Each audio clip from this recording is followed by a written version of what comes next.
Hello, my name is Darren Thomas and I'm the Director of Educational Research Techniques. In this video, we're going to take a look at solving a quadratic equation with quadratic form and something called U substitution. So let's go ahead and get started. Now, what we're going to do here is I want to give you the example and try to explain to you what the problem is. So let's say we have the following: x to the fourth power minus 6x squared plus 8. Now, the problem we have here is that we can't use our quadratic formula because the quadratic formula is kind of assuming that you are only raising the first variable, or the first coefficient, if you will, the first variable, or the a term, if you will, in the quadratic formula to the second power. But here we clearly have something going to the fourth power. It's raised to the fourth degree. It's higher than what we're expected. So the first thing we have to do, and let me explain another problem.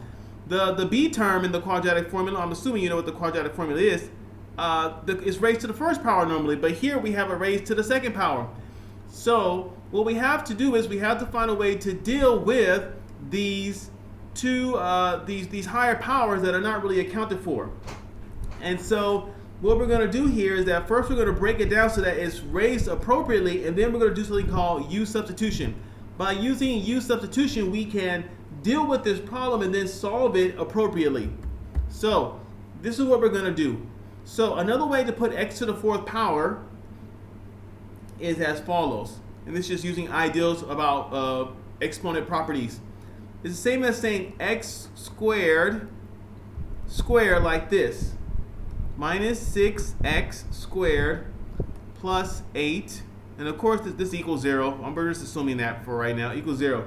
Now this is what we're going to do, and now this is where it gets tricky, so you have to pay close attention. We are going to do the following. We're going to use the letter u wherever we have an x squared, like so. This is called U substitution. And so this is what happens when we do this. So basically what's going to happen is that we're going to kind of ignore this second power right here temporarily, and we're going to solve it using u. And so when I do that, whenever I see an x squared where I put a u, this is what I get. Well, actually, let me back up. We're not ignoring this square right here. Instead, what's going to happen is we're going to put a u there, and then we're going to bring the square down. That's what's going to happen. So watch very, very carefully. Excuse me. Watch very, very carefully what's happening here. Watch very carefully. It's tricky. So this is what happens. Now I have u because I'm putting up for the x squared, and then I have this part right here, so I bring it right here, like so.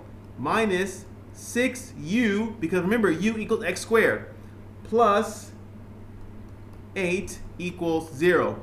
So now I can just solve for a basic quadratic equation.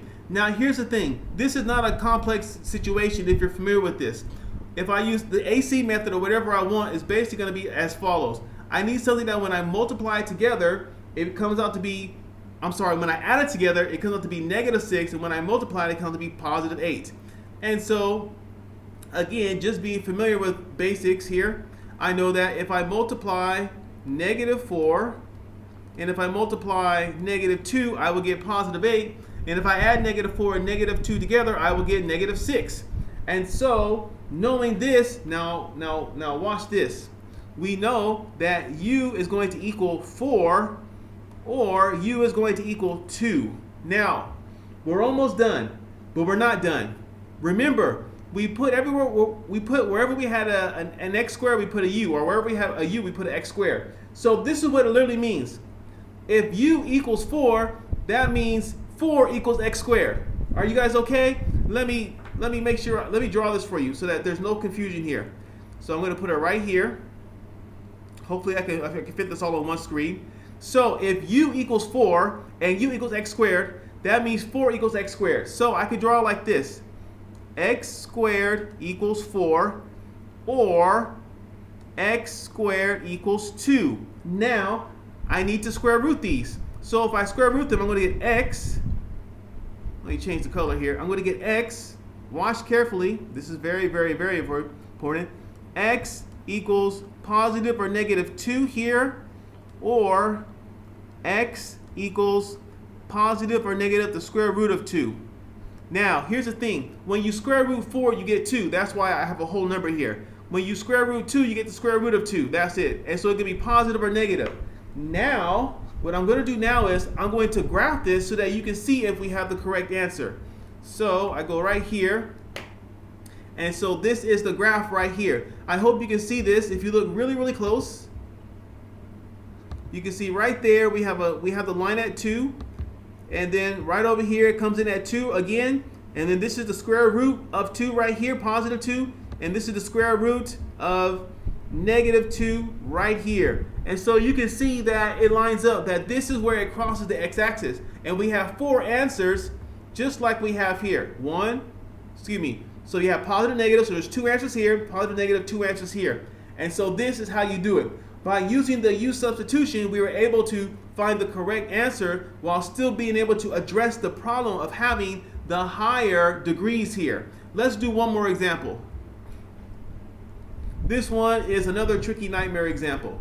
So imagine we have x minus 5 squared plus 6 times the quantity of x minus 5 plus 8. Of course it equals 0. Now, this is what we're going to do this time. The problem here is that we have this strange stuff right here. This does not fit the quadratic formula expectations. And so we do U substitution again. So this time U is going to equal x minus 5. That's what we're going to do. Because that's where the problem is. It's the x minus 5 stuff. So when we do that, we get the following. We get U squared plus 6u plus 8 equals 0. Now, this should look familiar. It's almost like the last problem, basically.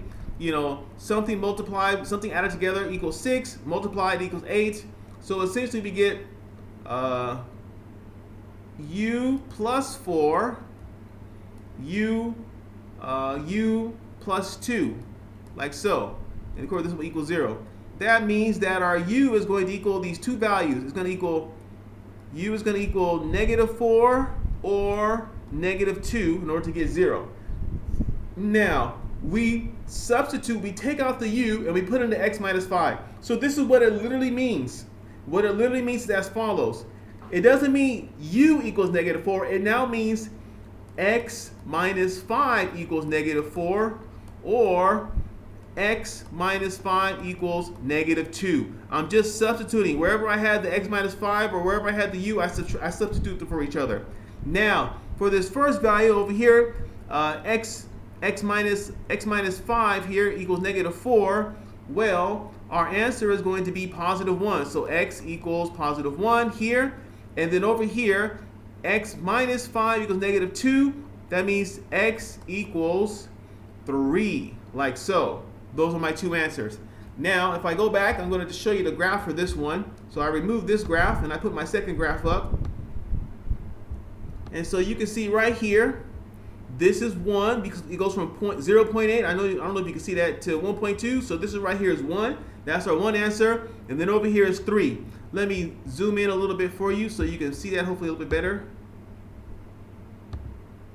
So there it is. You can see right there it goes through 1. And you can see right over here it goes through 3, like so. So we know that we got our answer. So in this situation, we got 2 answers this time rather than 4 or whatever. And this is how you can use the U substitution to solve a quadratic equation by putting it in the quadratic form. That's what we're trying to do here. So let me back up and explain what happened in this video, and then we will conclude it. So in this video, we took a look at solving quadratic equations in quadratic form. And so the problem we were addressing is that when we have these higher order powers or these higher degrees, how do we still solve the quadratic equation in those type of situations? One way to address that is through using something called U substitution. And so you just substitute U in wherever you have the problem at, and then you are able to solve for that, and then you replace the U with the original values. So what we did in the first example was we simplified the x to the 4, or maybe we made it more complicated, by making it x squared to the second power like this. And now the beauty of this is that I have the same values right here. That's your primary goal to begin with. And then once you have these same values in these different places inside the equation, you can then use the u substitution. And so when we substituted u for x squared, we just solved it like this, and then we swapped out the u for the x squared, and that's how we got the answer here off to the right.